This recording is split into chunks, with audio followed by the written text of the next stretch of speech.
Hai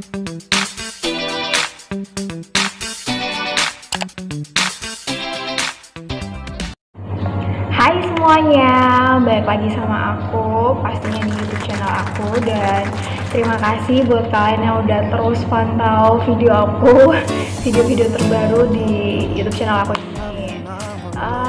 Di siang hari ini, karena sekarang ini adalah siang hari, jadi aku kepingin sedikit bercerita ya tentang pengalaman aku lagi. Ini lagi-lagi dengan tema yang sama ya kan, karena aku pasti akan selalu bercerita atau curhat tuh pasti akan tentang hal ini. Mungkin kalian yang selalu mengikuti video pasti bakal tahu. Nah, hari ini aku bakal bahas, Kak, gimana sih caranya bisa mempunyai rasa percaya sama pasangan yang lagi jauh di sana, jauh tak tahu di mana dia sekarang. Itu gimana cara bisa memiliki rasa percaya, memiliki rasa ketenangan bahwa dia tuh nggak bakal melakukan apa-apa di sana.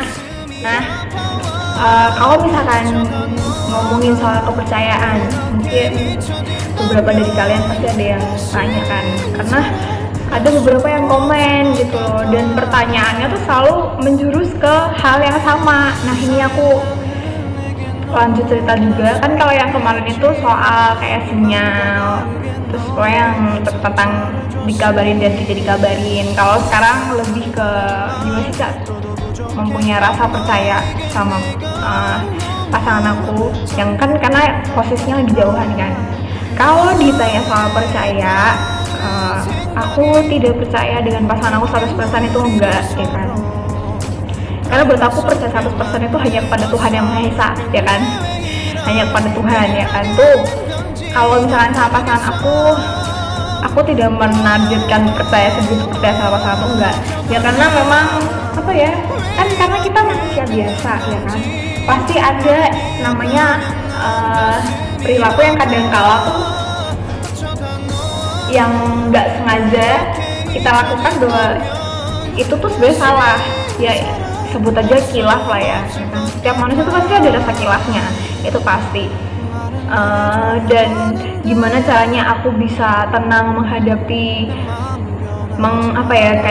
kayak misalkan contohnya dibohongin, terus tiba-tiba orangnya tuh ngomongnya tuh nggak sesuai sama apa yang dia di sana. Kadang-kala aku entah nggak tahu kenapa ya, apa ini efek aku rajin doa atau gimana, aku juga nggak paham.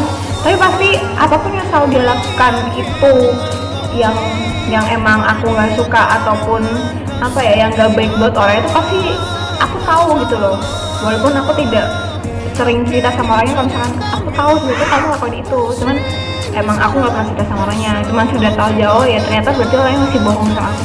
Itu tuh masih ada rasa-rasa yang kayak gitu, jadi nggak yang percaya sepenuhnya. Nah, gimana sih cara saya biar aku bisa tenang? Yaitu masing-masing orang ya kan, karena tidak semua orang itu mempunyai rasa ketenangan yang sama, rasa mengcalm down-nya tuh satu orang ke satu orang tuh beda ya kan, cewek satu ke cewek satunya tuh beda. Nah, kalau misalkan aku di sini nggak tahu kenapa, emang karena aku orangnya tuh easy going, santai, terus yang slow, yang ya udahlah, dan terus karena aku santai terus aku larinya ke ya udah berdoa dan nggak tahu kenapa ya kan, emang dengan berdoa itulah buat aku tuh cara yang paling terbaik, di antara yang paling terbaik sih ya. Ini mungkin masalah yang paling klise dan mungkin buat kalian aduh sok rohani atau gimana gitu, tapi ya memang itu caraku. Aku suka. Nah, jujur aja aku tuh bukan tipe cewek ataupun pacar yang kayak tahu pacarku lagi bohong terus itu bohong ya gitu begini. Aduh, aku tak seribet itu cuy. Aku tuh yang let it flow tuh sih, slow. Karena pasangan aku tuh kebetulan itu punya rasa emosian yang tinggi juga, jadi harus ada yang menjadi cairnya tuh, jadi harus ada yang jadi airnya, jadi nggak yang panas semua, jadi nggak api semua, tapi harus ada airnya. Nah, airnya tuh akunya, dia nggak bisa. pasangan aku tuh nggak bisa yang namanya tuh dikasarin, jadi harus pakai nada lembut gitu supaya mencairkan suasana, jadi nggak tegang ya. Jadi aku lebih ke memberitahu ya kan. Tapi memberitahu itu yang paling aku bisa adalah menjadilah laki-laki yang baik, laki-laki yang bertanggung jawab, laki-laki yang ingat Tuhan, dan laki-laki yang jujur. Karena aku tuh mendoakan kamu tuh tiap hari. Jadi Tuhan pasti akan mendengar setiap doa dari umatnya yang minta. Jadi hati-hati kalau misalkan kamu melakukan sesuatu yang gak baik di belakang aku, karena aku selalu menitipkan kamu ke Tuhan. Jadi jaga sikapmu dengan sebaik-baiknya. Dah, dengan cara gitu aja itu tuh membuat orangnya tuh jadi yang mungkin pasti bakal mikir ya. Tapi laki-laki kan nggak mungkin memperlihatkan rasa apa sih namanya, rasanya itu pasti kan gengsi untuk mengakui bahwa mungkin dirinya dia salah, atau oh iya bener juga ya kata si cewek aku gini ya. Laki-laki kan gengsian gitu, jadi udah tinggal bilang gitu aja, pasti tuh dia mempunyai kata hati di dia pasti oh iya bener juga ya katanya cewek aku, katanya pacar aku gitu. Jadi sih kayak gitu. Terus aku berusaha untuk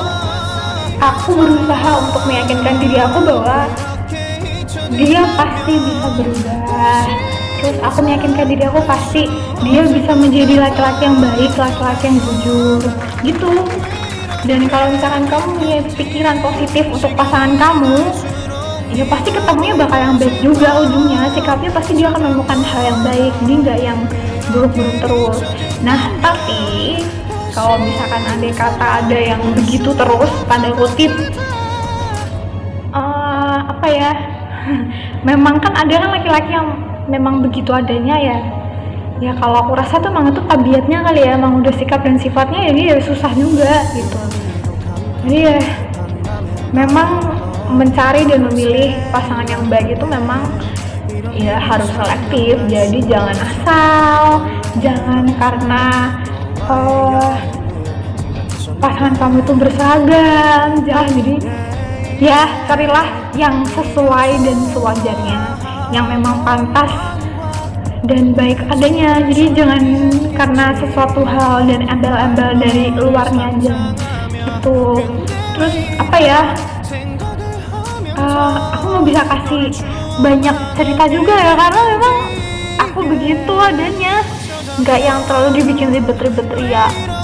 Terus kalau misalkan ditanya, Kak, gimana sih caranya meyakinkan bahwa dia bisa berubah, padahal kita sering ngeliat di sosial media tanpa disengaja tuh dia masih ngelakuin itu. Sebenarnya aku juga susah jawab sih kalau untuk masalah yang itu, karena memang aku lagi berusaha akan hal itu nih saat ini. Nggak jauh-jauh juga, ya udah percaya, berdoa, dan berusaha untuk berpikiran bahwa orangnya pasti akan bisa berubah ke arah yang lebih baik dan pasti bisa menjadi laki-laki yang jujur ya gitu. Nggak tahu kalau kalian gimana. Ini mungkin jawaban paling terumit, nggak ada ujungnya ya. Tapi memang begitu. Ya udahlah, yang dulu yang bisa aku kasih tahu, karena memang hanya itu yang aku bisa share sesuai dengan pengalaman pribadiku. Mungkin buat kalian yang kurang pas atau kurang cocok ya, mungkin bisa cari share yang lainnya. Kan banyak kan sekarang, gimana sih soalnya misalnya di Google banyak, di YouTube banyak, biar bisa menenangkan diri gimana. Yeay, udah. Terima kasih buat kalian yang udah mendengarkan segala curhatan aku. Bukan curhatan ya, ini lebih ke sharing aja sih, sharing satu sama lain. Gimana sih merasakan rasa menjadi pasangan seorang pacar pelaut. Asiknya tuh. Oke, sampai jumpa di video aku selanjutnya, video-video sharingnya aku buat kalian yang pengalamannya mungkin sama kayak aku. Bye bye. God bless.